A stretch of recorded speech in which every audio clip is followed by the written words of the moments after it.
Welcome to the System Simplified podcast, where we feature top leaders who share stories on how to successfully systemize a business. Now, let's get started with the show.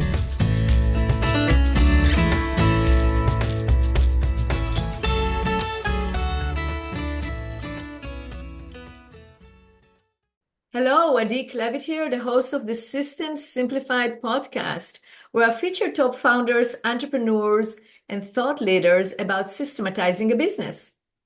And today's episode is being brought to you by Business Success Consulting Group, where we create, document, optimize, and implement processes and procedures so businesses can grow and thrive. And today's guest, I'm so excited. She's a recurring guest. We already did a fantastic podcast together, which I am going to include in the show notes so you can listen to it. And it is Cindy Free. Hi, Cindy. Hi, good to see you. Yeah, you too. It's great to have you. And of course, I first of all gonna read a bio and then we're gonna have this amazing conversation. So, Cindy, you are the owner and CEO of HR Annie. And it's a boutique HR consulting services firm based in Portland, Portland, Oregon, but you do service also companies outside of Portland. We do. Yes. Exactly. We're in about 30 other states actually right now. That's right. And yeah, so you also said US and beyond. So you definitely can go also beyond. That's right. But, Cindy, this is a very humble bio here because you are an amazing entrepreneur. You've been doing it for a long time, very successful, and the story of your business is amazing. So that's why I really recommended our listeners listen to our first episode, which really covered that, and it's very inspiring. So that's hopefully they will go and listen to it. But today we have a great topic we want to talk about. And we want to talk about exit and HR, which is usually, it's a subject that you would think exit, but I'm exiting my company, right? So why HR? But it's such an important piece that, you and I, we were sitting at a deals exchange conference, which has to do with M&As and deals and exits, etc. And we were talking, hey, what I do, what you do, is so important for entrepreneurs that are looking at exiting because you have to have your HR in order. And you also have to make sure that when you transition that, your people are your asset. If you're going to lose them, it's going to be a problem for the buyer, right? And it's also, if you're buying a business, you want to make sure that you're actually buying, if you are actually want the employees, you want to make sure that all the HR actions are actually being taken care of. There is the right audit in place, the right actions. So what's your perspective in terms of the importance of HR in M&A? Yeah, I'm so glad we're doing this because our business, I've had my business, we're going into our 16th year now, and we work with a lot of small to mid-sized companies, but over the years, we've developed a particular niche in working with clients that have companies that are scaling, and the reason they're scaling is because they want to eventually exit their business, whether that's through a merger or an acquisition or just sale. They just want to get out. So what we tend to see most commonly is that there's a lot of focus on financials. There's a lot of focus on revenue. There's a lot of focus on product or inventory or, those kinds of things when they're preparing for whatever their exit is going to look like. And sometimes, even though our consultants are a key person on their leadership team or they're seen as a thought expert, oftentimes we see this more and more than you would imagine. HR isn't even questioned in any of that kind of pre-due diligence or pre-planning for a merger acquisition. So why do you think that is? I mean, why is it? What's the I mean, obviously there is some kind of misconception or somehow the viewpoint is not important, it's not going to help. Like, why do you think that is? Well, there's a history in HR in general. The evolution of HR, and I won't go on a big soapbox because that could be a whole other, podcast. We're probably But going to have a third yeah. one. Yes. Okay. But there's a history in the evolution of HR, unfortunately, where HR wasn't really seen as a thought expert or leader in high level strategy or decision making in organizations. So there's still a little bit of trickle down from that in today.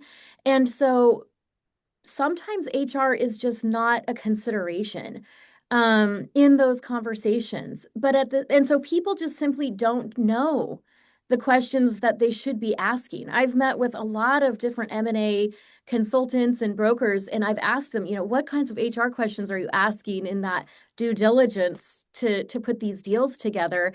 And so there's a lot of hidden liabilities that people aren't even aware of, right? So, for Let's talk about that example, because I think yeah. yes, you're right. I mean, HR has to be taken into consideration because it's the human resources, it's the managing of the human capital. And when you're buying a business, unless you want to fire everyone, but also even then there is a liability of doing it. You can't just Yeah. do that, right? So when you're doing, if you're an entrepreneur, you're listening to us right now, and you're either buying a business, selling a business, preparing for exit, what are the things you have to actually pay attention to in terms of HR? Well, the way that we've always approached HR at HR Annie is through three vantage points. And this really goes with anybody thinking about exiting their business. So, one of them, the one that's the most obvious, is compliance. So, where there's so many laws and so many things that our employers are required to do simply by having employees, that's an area where a lot of people don't ask those kinds of questions in the due diligence of a potential exit. So something like, have you had any lawsuits? Do you have EPLI insurance, which is employer practices liability insurance? So that's what covers people if they have wrongful termination lawsuits in a lot of cases. Do you have a compliant compensation structure in your organization that takes into consideration laws regarding internal equity? What is your pay practices? And what are your HR foundations around meal or rest periods or things like that? So there's a lot of questions that people don't even know to ask. And when people hire us, we go in and we ask these questions and we make sure that from a compliance standpoint, they're following the laws that they're supposed to follow. So when they're thinking about a potential exit, what the best proactive thing is that they can answer, yes, we maybe they did have a lawsuit, but this is how we remedied it, so our risk is now lower. We did put together a compensation structure that takes into consideration pay equity. We are aware of the different compliance regulations that we have to follow because we do or don't have multi-state employees, or the number of employees that we have, or we're compliant with benefits and those kinds of regulations. So a lot of people don't know the questions to ask. A lot of M&A advisors don't know the questions to ask. So we've been working with M&A advisors to help them be able to ask those correct questions, because one small lapse in doing that kind of due diligence can really take down a potential sale or merger. So, for example, if they have a problem with following, I don't know, discrimination or harassment laws, I've seen a restaurant get millions of dollars in funding and no one ever asked, have you ever been sued? And this company had actually been sued several Right. times, and it was the owner of the company that was being sued for sexual harassment. But now That's you have a new owner, but Yeah, now you still, have a new owner and they're inheriting a company with a culture that's non-compliant, to say the least. right. So So let's talk about compliance, this we yeah, have compliance, absolutely, but then you brought the word culture. yeah. So that is part of when you're buying a company, you probably want to know what type of culture am I walking into? Yeah, exactly. So that would be, I said there were three vantage points that we approach. Yeah. One is compliance. Another one is culture. So when we're helping people determine if they're ready to exit or plan for a potential exit, we're looking at what does your leadership team look like? There's a great strategic planning entrepreneur out there. Her name is, what's her name? Her name is Shannon Susko. And she wrote a book called Metronomics. And she talks, it's a great thing, but she talks about the different phases of the business life cycle and what's happening in those different phases. And just to touch upon culture within those phases, when you're in a startup phase or growth phase, you have leadership and they're doing great, and you have employees and they're doing great. But when you're ready to sell, you need to be in this momentum compounding kind of scalability phase, which means that you would have A++ leadership. Right. And we all know that that trickles down to the rest of the organization. And so having a strong organizational culture, having employees that feel like they belong in the organization, making sure that you have practices that are keeping you not only competitive in your industry, but creating an environment where people feel engaged and belonging. Then when you sell your business, the new buyer is inheriting a culture that's already thriving. Mm-hmm. And because whenever there's change, there's a lot that can happen. And it doesn't mean that when somebody exits their business or sells their business, that there aren't some casualties that happen, right? People do get laid off, or maybe they're buying it to get it to the next level, which means they may need a new person that can see what's around the next corner versus the person that just got them to where they are today. But Correct. culture is essential.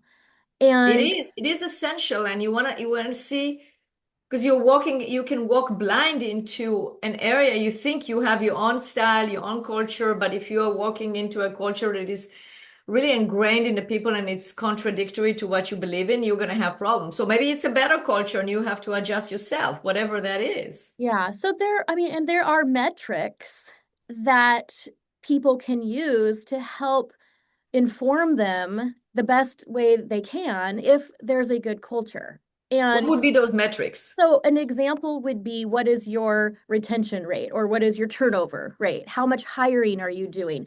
Looking at job descriptions and actually, are the people in those roles doing that, or are they doing 20 other things that aren't part of their job? So really looking at organizational design of where the company is today versus where, depending on who's acquiring it or what the next phase of that business would be, what are they going to need looking around the next corner, and are they prepared for that?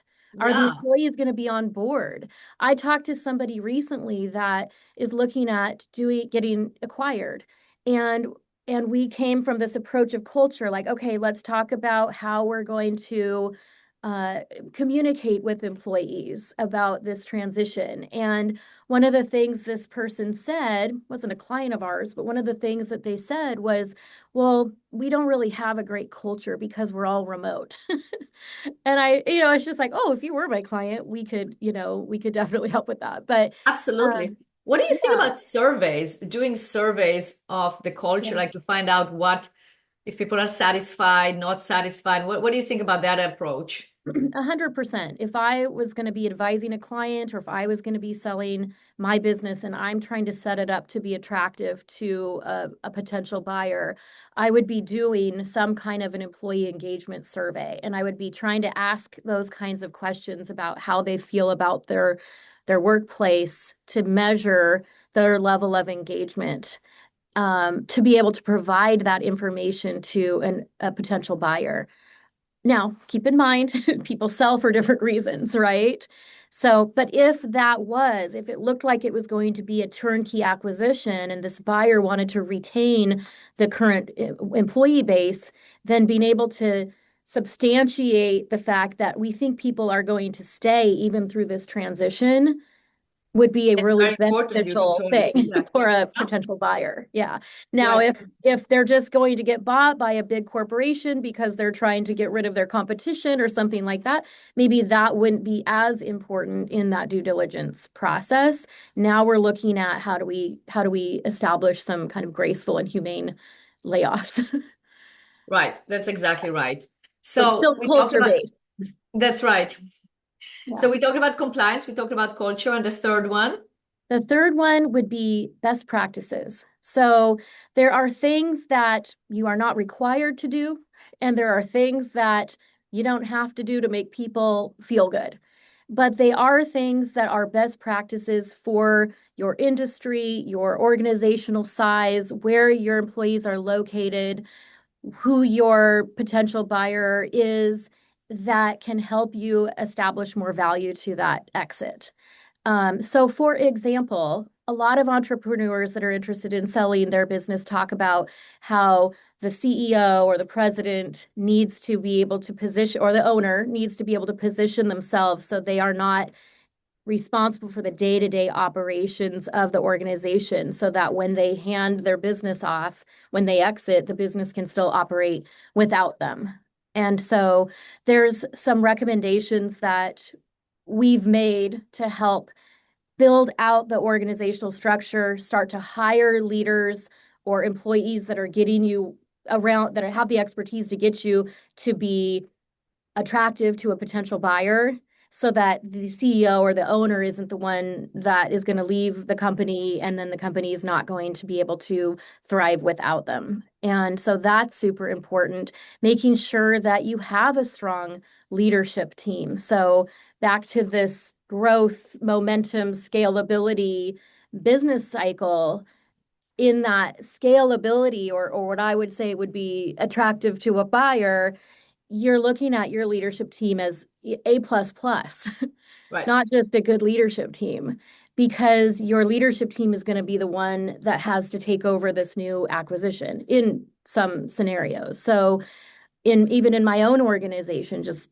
for some experience share, I'm not planning on selling my business tomorrow, but I am building my business to a place where we've focused the last 2 years on having not only an A plus plus leadership team, which we had to define. What does that mean? That's very subjective. That's right. So in each organization, you define, what does A plus plus leadership team look like? And then also in addition to that, having a super strong team culture and super strong team trust. And again, that's subjective. What does that even mean? And Right. so we created strategic initiatives around that. And then from a functional, more objective place, we're looking for best practices. We're looking at, how have you built out systems that are repeatable, that a potential buyer could acquire, and they don't have to reinvent an entire wheel or inherit some kind of a mess. So being able to say, we've implemented these systems. These systems should last the next 3 to 5 years, barring unforeseen circumstances or huge technological advances like we've been experiencing recently more. And then Even if finally, they do, because that's obviously what we do, we create those systems. If you create the systems correctly, obviously you don't know. I mean, the same system is not going to probably stay the same 5 years from now, because we are going to have more technological tools. But if the system is built irregardless of the technology can replace part of it and you can just be more efficient, but it doesn't mean that the system is going to completely be different. right. So it might be that you can then plug in the new technology or plug in the new AI tool that will be able to replace part of the system. So then you know what to improve so you can actually create more. So I think that I like it how you said that, what you said, that it's basically going to be a system that can stay. You can't promise how long it will stay, but you can build that system so it can be replicated. The success can Yeah. be replicated. Yeah. And I think one of, like, there's many components, but I think another really important component of that best practice piece is the finances, right? So not just having revenue, that is important, being able to have predictable revenue that you can forecast out a couple of years or more, that you can look back and show how your company's been performing over the last few years and what you project that it will perform moving forward. That's very attractive. Not just that, though, but if there's opportunities to implement things like recurring revenue, Mhm. right? Or higher value niche products or services. So your current team is doing the same work that they've always done, However, you can make more money by bundling it or packaging it into a particular product or service. So those are best practices that I think make a potential exit more attractive. So just to kind of summarize, with the compliance, it's making sure you have HR infrastructure in place, that you've done your due diligence, you have your compliance in place, you can talk about how you've reduced potential risk that somebody might inherit if they buy your company. Then with culture, you can talk about how you have an engaged team, how if they decide to keep this team, they're inheriting a culture where people feel like they belong, they're engaged in the organization, they stay, there's loyalty, your leadership team is A++. And then from a best practice standpoint, they can talk about how our systems and infrastructure are in place. They should, with any unforeseen circumstances, they should be able to last a few years with, tweaks as needed, that your leadership team and your culture is super strong, not just good. That your leadership team can work at the 100,000-foot level, but everybody rolls their sleeves up and gets the job done. And that your best practices are in place so you have the revenue and the financial stability to be able to inherit this business.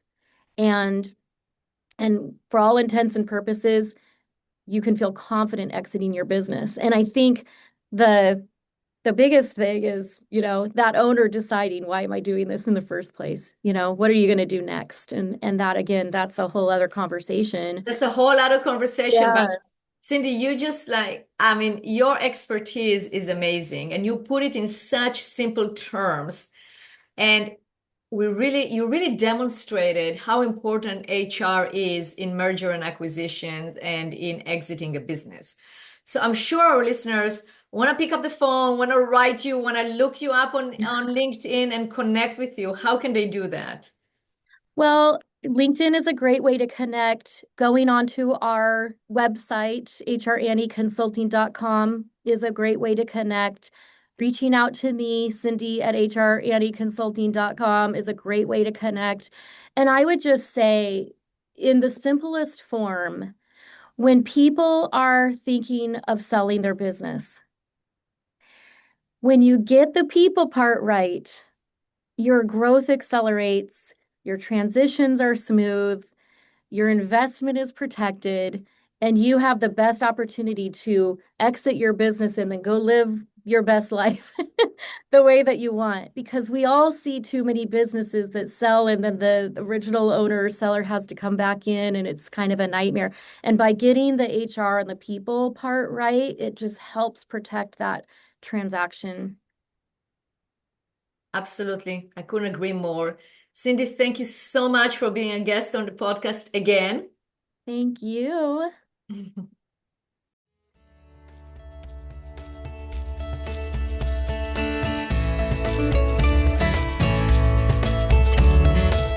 Thanks for listening to the System Simplified podcast. We'll see you again next time, and be sure to click subscribe to get future episodes.